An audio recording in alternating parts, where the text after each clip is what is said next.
Entre Laguneros. Conocernos para entendernos y valorarnos. Acercarnos con respeto a observar eso que no siempre se ve. Entre Laguneros.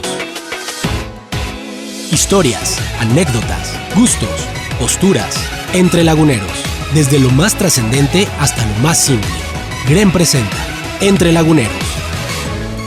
Marcela Pámenes entrevista. Bienvenidos. ¿Qué tal? Muy buena tarde. El tiempo entre laguneros ha llegado una vez más. Le agradezco muchísimo su presencia con nosotros.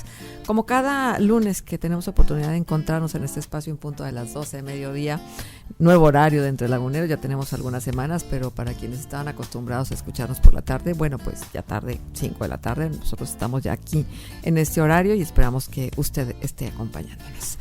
Gracias por sintonizar 91.1 QFM, la estación que te escucha. Gracias por también seguirnos en línea, www.noticierosgren.com.mx. Gracias a quienes han bajado ya la aplicación y nos escuchan a través de ella, a quienes luego buscan este espacio y a través de el mundo digital pueden escucharlo un poco más tarde. Gracias por todo ello. Y gracias al equipo maravilloso, a Claudia Martínez Martel, a Roberto Ríos, que se encargan de coordinar, a todo el equipo de Noticieros GREN, que también nos ayuda en esta labor. Bueno, pues yo la tarde de hoy tengo el gusto de poder platicar con Jesús Máximo Moreno Mejía. Él es licenciado en Derecho por la Universidad Autónoma de Coahuila, con especialidad en docencia universitaria en la Universidad Autónoma de La Laguna. Reportero del diario El Siglo de Torreón durante 35 años, de 1966 a 2001. Corresponsal del periódico Vanguardia de Saltillo y de varias agencias de información nacional, así como colaborador de diferentes medios impresos y electrónicos. A él le fue entregada la presea Benjamín Cabrera por 50 años de trayectoria periodística en 2017, otorgada por el gobierno de Coahuila. El martes 11 de junio presentó su libro Precursores del Periodismo en Torreón, y la verdad es que hay muchos motivos para poder sostener para querer y poder sostener esta conversación con Jesús Máximo Moreno Mejía. Muchas gracias, Jesús, por estar con nosotros. Muchas gracias, Marcela, y buenas tardes a todo el público que nos escucha. Y la verdad es que la lectura, en lo general, siempre me ha atraído. Uh-huh. El hecho es de que por lo mismo yo considero que fue gracias a esa influencia que mi padre me dio en cuanto a la lectura, y la lectura del periódico en la casa, lógico es, todo eso yo creo que fue el inicio. Ya en lo que hace a la, pues no a la secundaria, pero sí a la preparatoria, uh-huh, participé en algunos periódicos estudiantiles. Después, ¿dónde hizo la preparatoria? Bueno, yo soy de aquí de Torreón, sí, desde luego, pero la secundaria y la preparatoria le hice en la Venustiano Carranza, que glorioso. En ese entonces era secundaria y preparatoria, que ya después se separa por razones naturalmente de los niveles académicos que no correspondían uno al otro.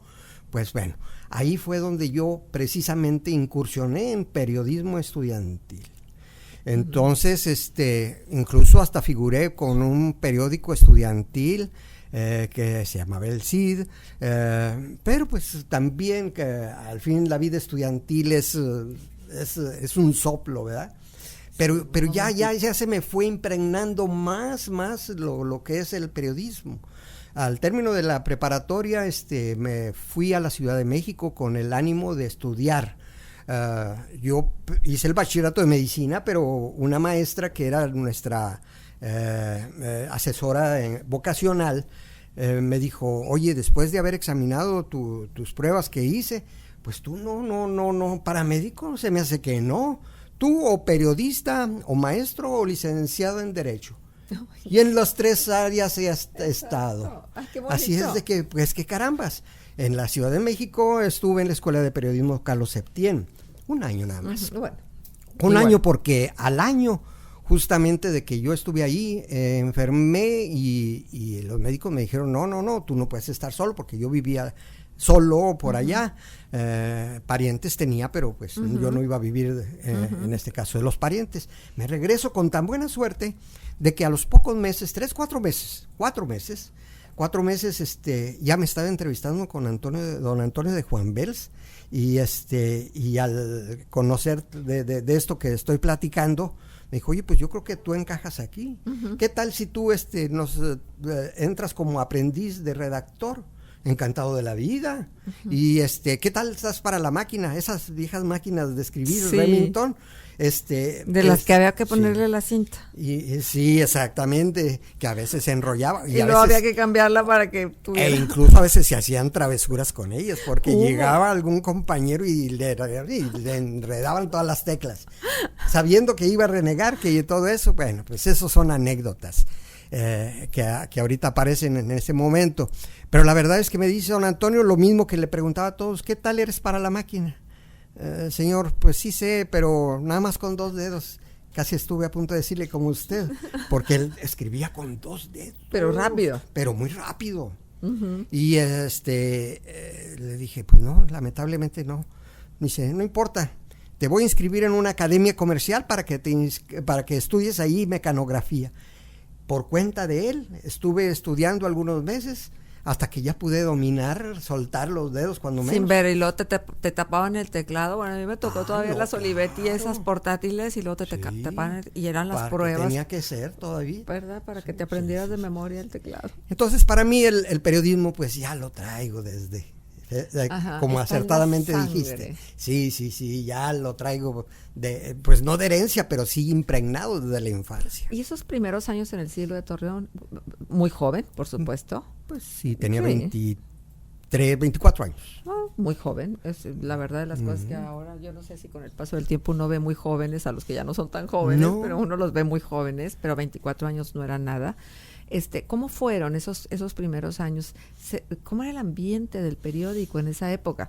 Estaban en el crecimiento pleno, ¿no? Así es, de todas maneras todavía el periódico para los años finales de los 60, cuando yo llegué a 1966, pues todavía estaba en las máquinas de escribir, no existían las computadoras todavía.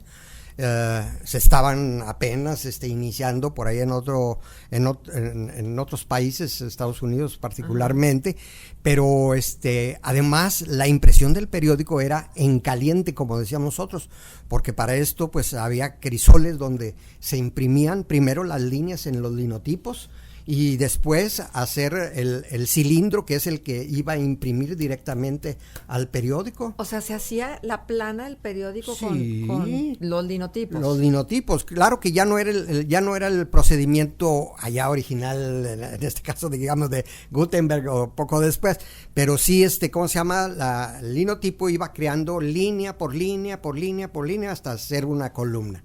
Esas columnas luego se llevaban al taller de formación, sí, efectivamente, y entonces en una rama, así se le llamaba, un bastidor metálico, ahí era donde se iban integrando las columnas, los huecos para los anuncios, para las fotografías. Todo muy interesante, cosa que ¿Pero ya cuánto no se tiempo ve. tardaban en hacer esto? Qué caray, pues desde luego si lo ponemos a comparar con lo de hoy, que todo lo hacen las computadoras, pues era tardadito. Pero ya tenía que tener muchas habilidades, porque por ejemplo Desde luego. La ortografía. Eso era esencial. En ese entonces era esencial, al grado tal de que en las escuelas se recomendaba leer los periódicos, ya no nomás en ese caso, el Siglo, inicialmente el Siglo, La Opinión nada más, ya después vendría Noticias. El hecho es de que nosotros teníamos en nuestro escritorio un diccionario de sinónimos y antónimos, y también uno de esos compendios que decían tumbaburros, Sí. de un diccionario para consultar alguna palabra desconocida que a lo mejor nos venía y había que estar seguro de que es la que estamos empleando. Por supuesto. Creo que ahora ya no se hace eso. No, ya con los correctores de los programas. Yo califico que en aquel entonces el periodismo era romántico y era bohemio. Era romántico porque en realidad estábamos, bueno, la mayoría de los que estaban ahí eran autodidactas. Hace rato recordábamos a Higinio Esparza. Él salió de la escuela, una escuela comercial, y entró a trabajar porque eso sí, él para la máquina de escribir de una velocidad extraordinaria. Ajá. Y sin embargo, pues a pesar de la rapidez, en este caso, para escribir las notas, para llevarlas al linotipo, había compañeros linotipistas, Jesús Vázquez, por ejemplo, que le decíamos el jalaleay, ahorita aclaro por qué le decíamos el jalaleay, en su linotipo podía estar platicando y nomás volteaba a ver el original y no se detenía, y escribía tan rápido que ahí va el por qué le decían el jalaleay. Arriba los tipos, después se tenían que acomodar mecánicamente para luego volver otra vez a estar dispuestos en una fuente para caer, pero era tan rápido que escribía que se atoraban, y tenía ellos en el taller de linotipos un ayudante, ¡hey, ándale, jálale ahí! Y jálale ahí, él era el clásico jálale ahí, porque a él por la velocidad se le atoraban. Entonces todo se hacía también con una cierta rapidez que era necesaria en aquella época. Ahora pues no, ahora ya es otra. Se trabajaba durante toda la noche, prácticamente en el periódico, ¿no? Hasta que ya se terminaba de imprimir y se les daba a los voceadores, y por eso el periódico llegaba tan temprano a las casas. Efectivamente.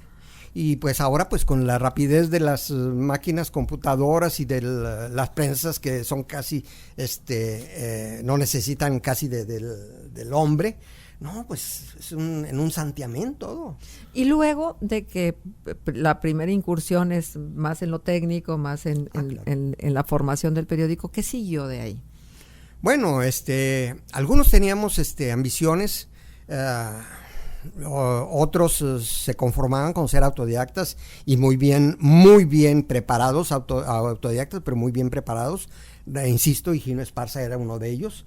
No era el único, pero lo ponemos como el ejemplo, como referencia a esto que estamos hablando. Otros, yo me metí a la universidad para estudiar la carrera de Derecho con la primera generación de la Escuela de Derecho de aquí de Torreón, que no la terminé con la primera generación porque el trabajo del periódico era tan absorbente que no me era posible avanzar al ritmo que los demás compañeros. Pero estuvo en la generación fundadora. Estuve y me sigo reuniendo con compañeros, y para mí fue una satisfacción muy grande ayer en la presentación ver ahí a compañeros de la primera generación. ¿A quiénes? Acompañando. ¿Con quiénes compartió Bueno, aula? pues, por ejemplo, todos abogados. El licenciado Raúl Garza Medellín, Federico Epen Canales, aunque ella no terminó la carrera de Derecho, pero estuvo en la primera generación, Eneida Montoya de la Cruz, pues esos son los que vi por ahí.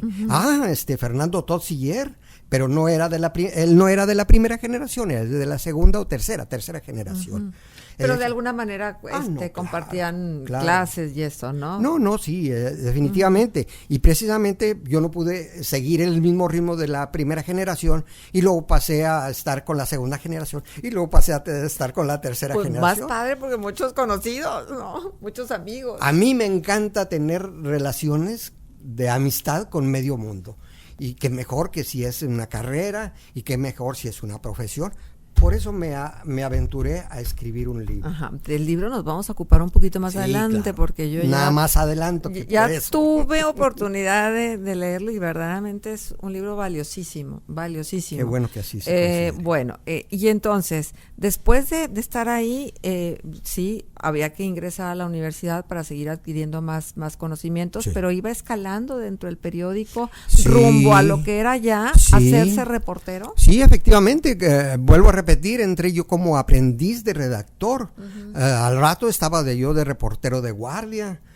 Primero, los reporteros de guardia eran los que se quedaban en la noche, en la noche, sí, desde luego hasta una cierta hora. Sí. No, pero ciertamente en ocasiones ¿Se cubría más la nota roja o qué? Era lo que más se cubría, y era lo que más me disgustaba, porque en realidad a mí no me gusta la violencia, y sin embargo pues había que ir al Ministerio Público y a ver qué novedades había. De ahí de reportero de guardia pasé a ocupar la primer plaza que hubo de reportero de fuentes educativas y universitarias. Era cuando estaban haciendo las primeras universidades particulares. Ya existía naturalmente la Universidad Autónoma de Coahuila, pero entonces ya nació la Universidad Iberoamericana, el TEC de Monterrey. También ya existía el TEC de La Laguna, claro. pero empezó a crecer en este caso la comunidad universitaria de una manera exponencial. Yo diría que exponencial porque al final de cuentas le ganamos a Saltillo, que era el Atenas del norte, a que fuera Torreón, cuando menos por el número de instituciones de educación superior. Claro. Y luego ya después, bueno, don Antonio me dice, tú vas a ocupar la primer plaza que existe en este caso, para las fuentes educativas. Y ya al paso de los años, después de haber cubierto también fuentes federales, fuentes de salud, se ofreció la oportunidad de llegar a primer reportero. Bueno, de eso nos vamos a ocupar después de la pausa comercial. Muchas gracias por estar con nosotros en Entre Laguneros. La motivación es lo que te ayuda a empezar. El hábito te mantiene firme en tu camino. Entre Laguneros. Volvemos. Escuchas Entre Laguneros. Marcela Pámanes te acompaña. Teléfono 711-0260. Twitter, @entrelaguneros. Escúchanos en línea a través de www.noticierosgrem.com.mx. Continuamos en Entre Laguneros. Muchísimas gracias por estar con nosotros. Estamos platicando con don Jesús Máximo Moreno Mejía. Él, pues recientemente acaba de presentar su libro Precursores del Periodismo en Torreón, pero además, independientemente de la presentación de su libro, esa larga trayectoria en el mundo del periodismo, siendo reportero, haciendo periodismo de a de veras, porque luego, por eso de pronto a algunos de nosotros se nos hace que nos queda tan grande el oficio, porque el verdadero periodista se hace en la calle. El verdadero periodista va y toca las puertas y busca la entrevista y sabe perfectamente bien cuáles son los objetivos que tiene al hacer la entrevista, qué información quiere sacarle al funcionario, al protagonista de algunos hechos, y va y escribe en la soledad exactamente la nota y escucha. Antes escuchaban una y otra vez la grabación, si es que había grabación, o leían sus apuntes en su libreta de taquigrafía, porque esas eran las libretas que usaban los reporteros, para que no se le fuera detalle alguno. Es de verdad un oficio matado, a veces muy injusto, pero que te llena de muchas satisfacciones, y creo que es el caso, porque más de 50 años de trayectoria lo avala. Y bueno, Jesús, vamos a continuar platicando este desarrollo dentro del mundo del periodismo. Entonces, llegar a primer reportero, ¿qué significaba dentro de las instalaciones y la operatividad del siglo de Torreón? En el siglo de Torreón, lógico es, teníamos un sindicato, una sección de un sindicato. Era la sección 8 del Sindicato Industrial de Trabajadores de Artes Gráficas. Así nacieron, en el caso de Torreón, los sindicatos. No era sindicato de reporteros, era un sindicato de todos los trabajadores del periódico. Nosotros, sección 8, la opinión era sección 9 del propio sindicato. Entonces, ahí en el contrato colectivo de trabajo, pues estaban los escalones, las categorías que se iban escalando, si es que uno lo merecía. Y en el caso particular mío, pues si no fue meteórica, pues creo yo que de todas maneras tuvo algo a mi favor. No sé si sea mi trabajo, las circunstancias, qué sé yo, porque para llegar a primer reportero, lógico es, había que desplazar al que estaba. Híjole. Recientemente y lamentablemente falleció nuestro compañero Carlos Robles Nava, que era el primer reportero cuando yo llegué en el 66. Él también tuvo una carrera meteórica al siglo. Sin embargo, tomó la determinación de irse a Saltillo y trabajar para el gobierno, y pues dejó una vacante. La vacante la ocupó un compañero, Juan Ramos Reyes. Juan Ramos Reyes se desempeñó en esa categoría de primer reportero y lamentablemente también falleció. Ahora pues quedaba el hueco y se lo propusieron, no se lo propusieron directamente a Jesús Moreno, se lo propusieron a Higino Esparza, se lo propusieron a otro compañero, Rodrigo Caballero, y todos dijeron no nos interesa. Y entonces, ¿quién queda? Pues Jesús Moreno.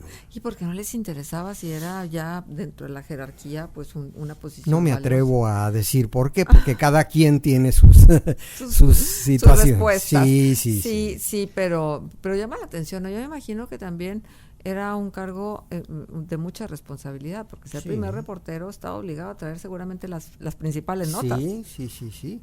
Y ahora tampoco era posible desdeñar el que otros reporteros de otros periódicos, en este caso La Opinión y Noticias, también andaban detrás y buscaban exclusiva también. Pero de alguna manera nos teníamos que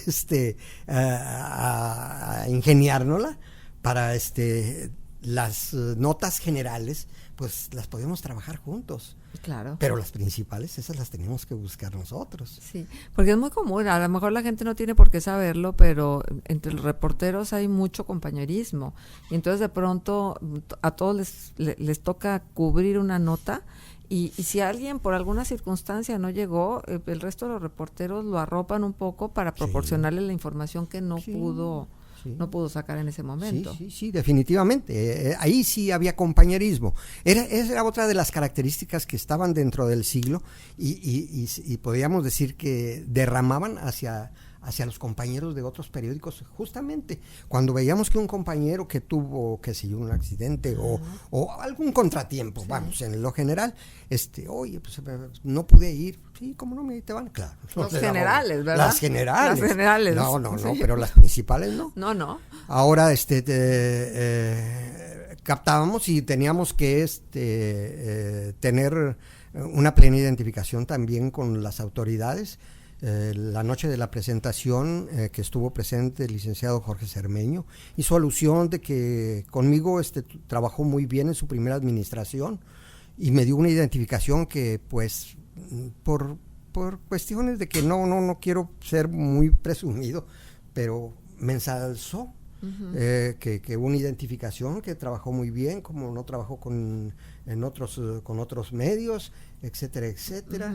Y pues bueno, pues es que esa también es la labor del reportero, no de Jesús Moreno, del que quiere realmente hacer su trabajo. Jesús, y esto me da pie a preguntar, creo que gran parte del mérito de los reporteros cuando destacan es el cuidado y el crecimiento de sus fuentes de información, es decir, las cuidan para acentuar como esa relación y que entonces la información pueda fluir. Sí, efectivamente.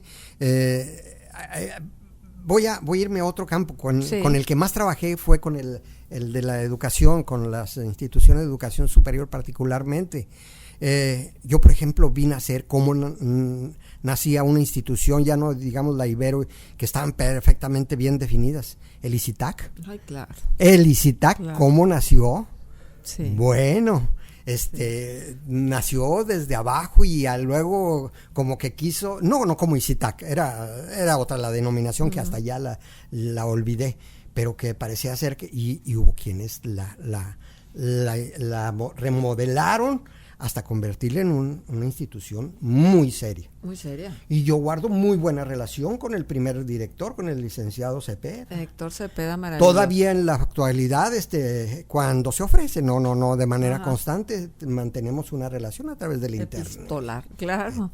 No, es genial, Héctor, con muchas polémicas en su momento, ¿no? Claro. Y como surge cada vez que se crean este tipo de instituciones, que afortunadamente trascienden, ¿no? Y trascienden no nada más a través de los egresados, sino trascienden como en el plano en el que están ahora mismo colocadas con esta unidad que tienen ahora con La Salle, y que por cierto yo estoy muy contenta porque van a inaugurar por ahí algo que tiene que ver con un salón que es ICITAC La Salle, dentro de las nuevas instalaciones de la universidad, pero no me desvío.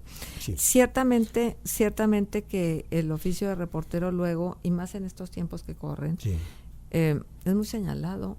El periodismo en general, muy señalado de la cercanía con el poder, creo que el calificativo más utilizado en este momento para los periodistas de parte de un grueso de la población es que todos y parejo nos tupen somos chayoteros, ¿sí? Lamentablemente así. Con injusticia, ¿no? Porque sí, no justamente, porque no todos lo sabrá, pero no todos son. Exactamente. ¿Qué le ha pasado al periodismo en todos estos años? ¿Cuál es la reflexión que Jesús Moreno hace al respecto?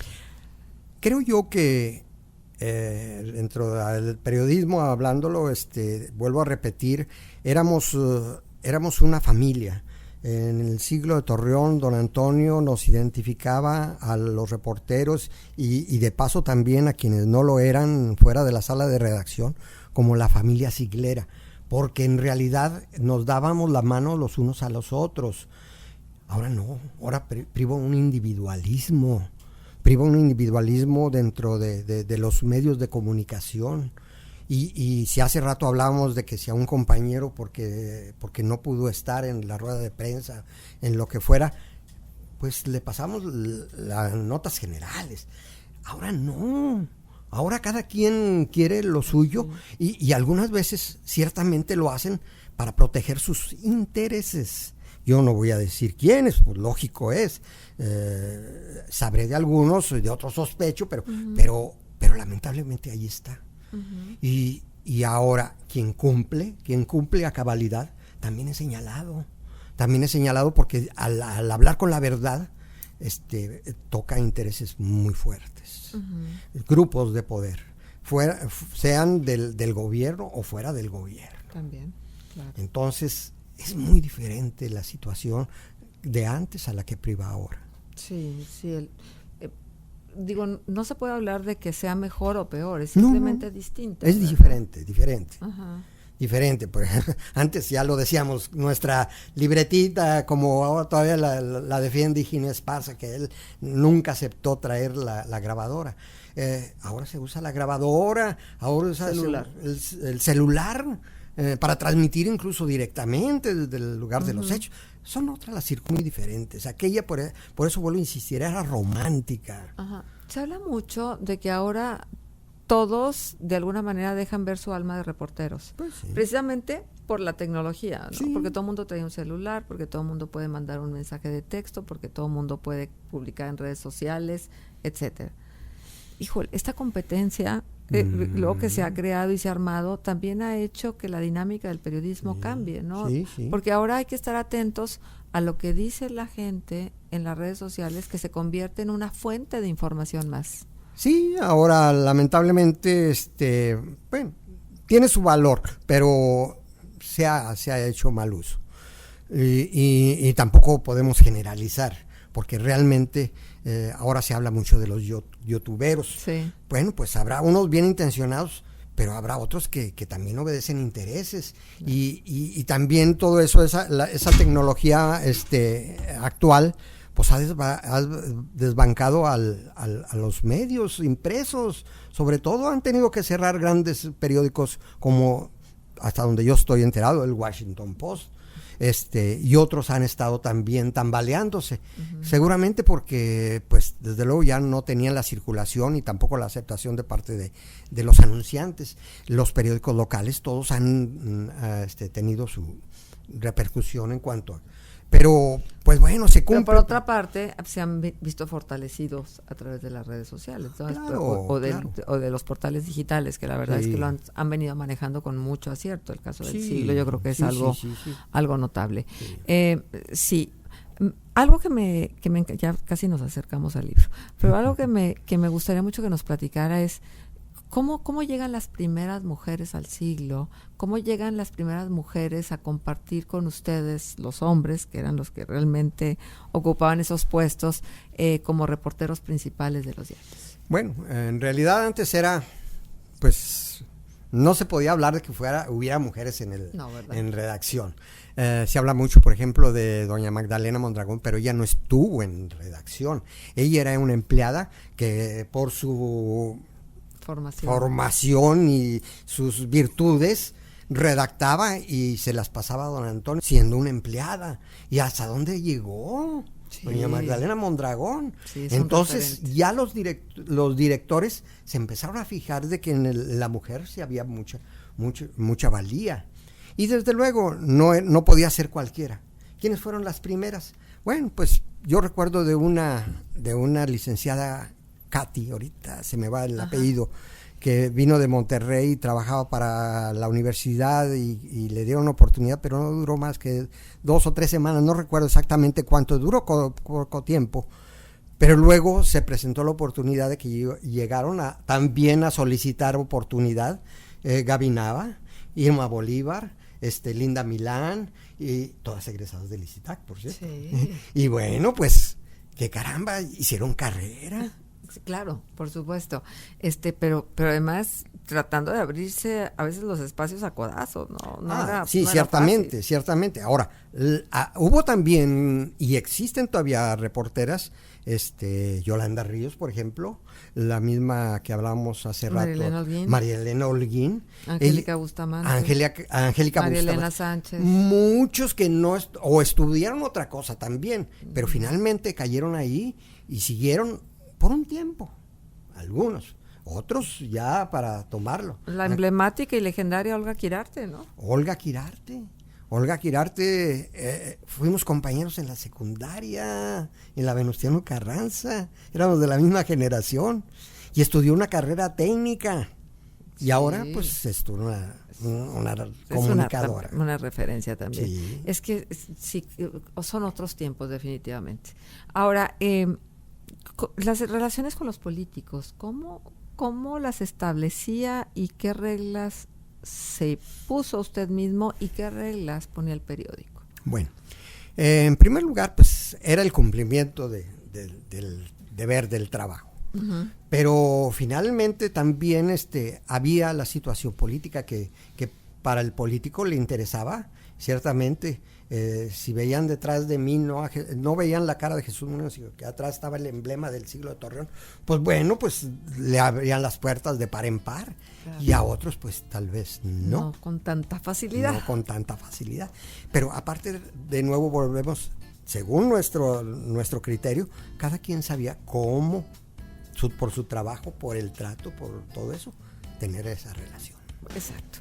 Bueno, vamos a hacer pausa comercial y vamos a regresar porque ya nos estamos acercando ahora sí a platicar sobre precursores del periodismo en Torreón, evocando a mis compañeros reporteros. Ese es el título del libro que recientemente ha presentado nuestro invitado de la tarde de hoy. Vamos a la pausa. El fracaso derrota a los perdedores e inspira a los ganadores. Entre Laguneros. Volvemos.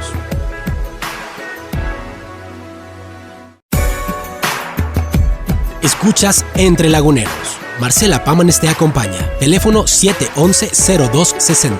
Twitter, @entrelaguneros. Escúchanos en línea a través de www.noticierosgrem.com.mx. Y estamos llegando ya a la última parte de esta conversación. Nuestro invitado, Jesús Máximo Moreno Mejía, tanto que compartirnos, tanta historia, y historia que trató de compendiar, por lo menos en lo que tiene que ver con el ejercicio del periodismo, en este libro que se llama Precursores del Periodismo en Torreón. Jesús, ¿cómo nace la idea de hacer este libro y qué obstáculos encontró en el camino para hacerlo, o bien si hubo una recepción adecuada de quienes iban a publicarlo? Bueno, en primer término debo reconocer de que fue algo muy egoísta, algo muy propio de mí, ¿cómo se llama? Y el subtítulo del libro es Evocando a mis compañeros reporteros. Dije, pues no nomás Jesús Moreno fue reportero, lo fueron otros compañeros que yo creo que hay que dar a conocer a qué se dedicaban, qué hacían, y alguna anécdota significativa, pues darla a conocer. Evocar también, en este caso, anécdotas, sería inacabable. Claro. Pero de todas maneras algo se puede mencionar de algunos de ellos. Pero además, Jesús, es que usted ha sido lo suficientemente incluyente, porque no nada más son los reporteros del siglo de Torreón, los reporteros de La Opinión, los reporteros también de Noticias del Sol de la Laguna. Ya una vez que pude pensar de que tenía, si no al 99%, ya estaba muy avanzado, dije, bueno, pues también tuve compañeros en La Opinión que andábamos en la brega del camino periodístico.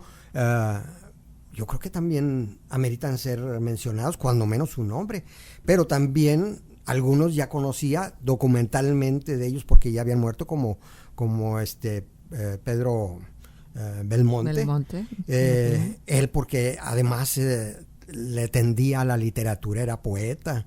en fin, pero también conocía por referencias y muy buenas referencias a Alejandro Saborit, a Michelena, ¿cómo se llama? Ay, se me va ahorita el nombre. Arturo Kadivich. A Arturo Kadivich, Michelena, perdón, el segundo apellido. Dije Eduardo Elizalde. En fin, ¿cómo se llama? De ellos que sí, cuando menos los conocía en parte. Había que incluirlos, aunque no hubiera estado yo codeándome con ellos. Exacto. Pero sabía que había que incluirlos ahí. Claro, eran referentes. Y me llamó mucho la atención porque esta faceta del profesor Carlos Adelantado Rosas no la conocí. Yo la conocí siendo él profesor de educación física del Colegio de la Luz. Sí. Y también de la Centenario, también estuvo. Ajá. Pero entonces él era reportero de guardia, cubre turnos nocturnos. Nada más. En el día se ocupaba de lo que era él, un maestro de educación física. Maravilloso, por cierto.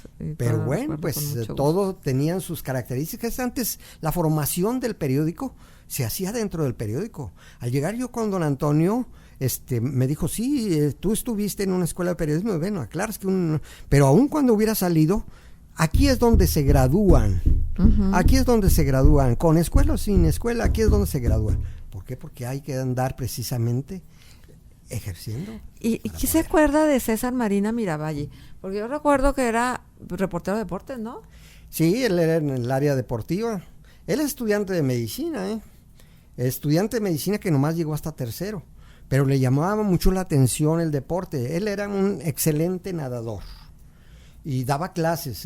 Por lo mismo él se insistía que era profesor. Bueno, le respeto. No normalista, pero sí era profesor porque enseñaba a nadar a quienes se acercaban con él. Tuvo su época, pero le gustó tanto el periodismo que se metió. Y como comenzó con el profesor Durón, si mal no recuerdo, si el profesor Francisco G. Durón, de ayudante, pues todos le pusieron el chícharo, porque el chícharo equivalía a ser un ayudante. Entonces César Marina ahí estuvo pues hasta que lamentablemente falleció. Y bueno, y de sus compañeros de la opinión, ¿a quiénes recuerda? Bueno, pues hay muchos, son infinidad, por ahí los menciono, pero ahorita, por ejemplo, me viene a la mente Cuauhtémoc Torres González, que sigue reporteando, aunque ahora para un periódico Extra de La Laguna, el área de Gómez Palacio, que fue la última que cubrió con Milenio. Él trabajó por más de 30 años en La Opinión, se convirtió en Milenio y quería ya que no estuviera, pero él decía, no, pues liquídenme. Pero él finalmente quedó, hasta que de plano le dijeron, ahora sí, en tu liquidación, muy amable, muy cordial, como ocurrió con Higinio, con Rodrigo Caballero, conmigo en el caso del siglo. Y en Santa Paz terminamos. Claro, debe de ser. Como debe de ser. Pero Cuauhtémoc Torres incluso el viernes, en estos días, para no precisar, en estos días se le va a hacer un reconocimiento precisamente por su trayectoria, pero por parte, en este caso, de un grupo al que pertenecemos varios comunicadores, que originalmente creó y comandó el compañero Juan Noé Fernández. Se llama el grupo Voces y Ritilas, porque ahí lo mismo son comunicadores de la radio, de la televisión o de la prensa escrita. Qué bueno que se le va a hacer un y se le va a hacer, por eso es que lo menciono a él, claro, por delante. De manera particular. Y pues qué carambas, el mismo hace rato mencionábamos a Pedro Belmonte, pero en fin, son muchos. Claro, y de Noticias del Sol de la Laguna, pues para alguien que siempre ha estado ahí, Jesús Salcedo, también. Jesús Salcedo estuvo tanto en Noticias como en El Siglo. De los que permanecieron o permanecen, mejor dicho, todavía hasta la fecha, son Javier Adame y Gustavo Flores, hasta hace unos meses que ya dejó de ser el director, pero pues se sigue dedicando también al periodismo, ahora tiene una revista. Ellos comenzaron en Noticias cuando nació Noticias. Chuy Salcedo pues llegó después, pero pues todos hemos andado ahí rodando. Sí, ¿verdad? Y lo cierto es que siempre con la pluma en la mano y con el olfato periodístico, que por cierto, eso es algo que distingue a un buen periodista, el olfato, ¿dónde va a estar la noticia? ¿Qué hay detrás de eso que me están diciendo? Sí. ¿Cómo se desarrolla esto? ¿Con la experiencia? Con la experiencia, lógico es, porque, bueno, algunas veces son también contactos, porque desde luego en las buenas relaciones también hay que tener contactos para que luego alguien le advierta, oye, va a suceder esto, todavía no se sabe, pero va a suceder esto. Exactamente. Por eso es esencial las buenas relaciones. Ahora dígame una cosa, ¿nunca pensó en ejercer la abogacía, el derecho? Lo pensé, pero realmente viendo que salía nada más de la Universidad Autónoma de Coahuila, no menos de 200, dije no, y ya habían pasado muchos años. Ajá. Y yo estaba identificado con el periodismo y sigo con el periodismo y sigo con las amistades que tuve en la facultad. Y ahora que ya está en el retiro, ¿sí? Bueno, ni tan retiro, ¿verdad? No. Y aquí hay muchas otras actividades. ¿Qué le faltó hacer? ¿Y de qué se siente satisfecho en esta larga trayectoria? Bueno, la satisfacción es que no he abandonado el periodismo. Ya no soy reportero, lógico es, ya no salgo a la calle a buscar la noticia, pero ahora escribo artículos que me publican en diferentes medios de comunicación, el periódico de Saltillo, aquí Sin Censura, el Extra, electrónicamente, pues algunos. Me conformo con que ya ¿cómo se llama?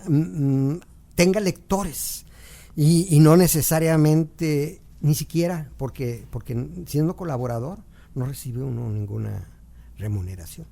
Claro. Pero pues la remuneración de sentirse útil, ¿no? Y de seguir haciendo lo que le gusta. Nada más. Hacer. Esa es la verdadera remuneración que uno tiene. Exactamente. Ese es el satisfacción. Pago más importante, porque de seguirse sintiendo apreciado, además leído, que es el cometido de todo el mundo quien escribe, ¿no? Que te lean y que te digan y que te comenten y que te reclamen a veces. Que por cierto, en el devenir de su trayectoria como reportero, ¿hubo algún reclamo que usted recuerde con más claridad?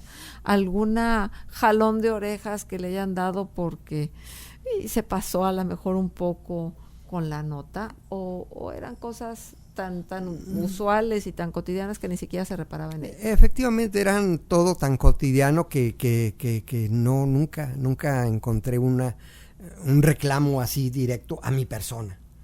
Posiblemente lo hubiera a una línea periodística, porque también pues fuera del periódico, de las personas que nosotros entrevistamos, había algunas que no estaban de acuerdo con la línea del periódico.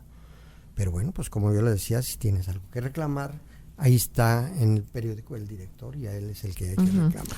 Y de la presentación, ¿con qué se queda? De la presentación del libro. Con una satisfacción muy grande.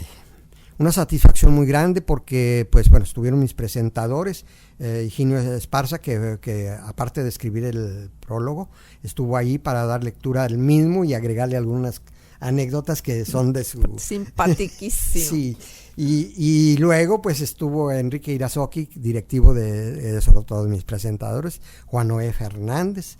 Pero como invitados especiales estuvieron el propio alcalde, Jorge Cermeño, el exalcalde Carlos Román Cepeda, Maru Cázares, que es diputada, mis compañeros de la primera generación, ahí estaban los que nos reunimos todos los jueves, y estaban también compañeros de los medios, algunos de Voces y Ritilas y otros que estuvieron en La Opinión o estuvieron en Noticias. Ahí los vi. Bueno, mi familia. Y por cierto, la familia. Piedra angular en la vida de todos. Sí, definitivamente. Mi esposa, mis hijos tuvieron que haber aguantado muchas ausencias porque el periódico era tan absorbente que ya llegaban en la casa ya casi nada más para dormir. Y bueno, pues de todas maneras creo que entre mi esposo y yo fincamos valores, principios, que son los que siguen adelante. La diseñadora, por ejemplo, de este libro, Ajá. Brenda Moreno Sarmiento, que aquí ha estado también Claro. para hacer, pues bueno, pues ella y tengo otra hija que me está ayudando, Ana Lilia Moreno, que ella es licenciada en recursos humanos. Erika Moreno, que vivía al otro lado del charco porque se casó con un holandés, que le gusta escribir también. Y mi único hijo varón, que pues bueno, él anda representando firmas farmacéuticas. Ajá. Y bueno, él estudió para administración. Todos terminó una carrera. Qué maravilla, qué maravilla. Entonces, misión cumplida en muchos sentidos. Misión cumplida. Vida nada te debo. Y ya estamos en paz. Ha sido un gusto poder conversar con Jesús Máximo Moreno Mejía, por supuesto, emblemático dentro del área del periodismo. Y bueno, felicitarle por este libro. Gracias. Y bueno, nada más me quedo con las ganas. ¿Este libro dónde se puede adquirir? Bueno, este libro es una edición del Archivo Municipal. Ajá. Ellos son los que costearon, desde luego, la impresión. Y es ahí donde se puede adquirir. Entonces, el que tenga interés en darle una lectura es muy ágil porque no pasa de 60 páginas. Se lee rapidísimo. Se lee muy rápido. Además, hay muchos nombres. Sí. Pero bueno, entre los nombres seguramente se surgirán algunos conocidos. Por supuesto. Y pues...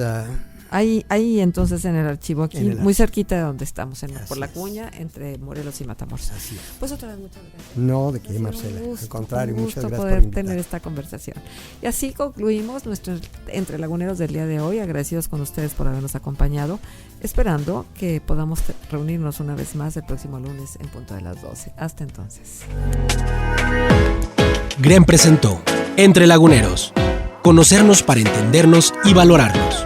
Acercarnos con respeto a observar eso que no siempre se ve. Entre Laguneros.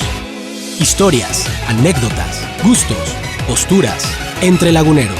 Desde lo más trascendente hasta lo más simple. GREM presentó Entre Laguneros. Los esperamos con una nueva entrevista la semana entrante.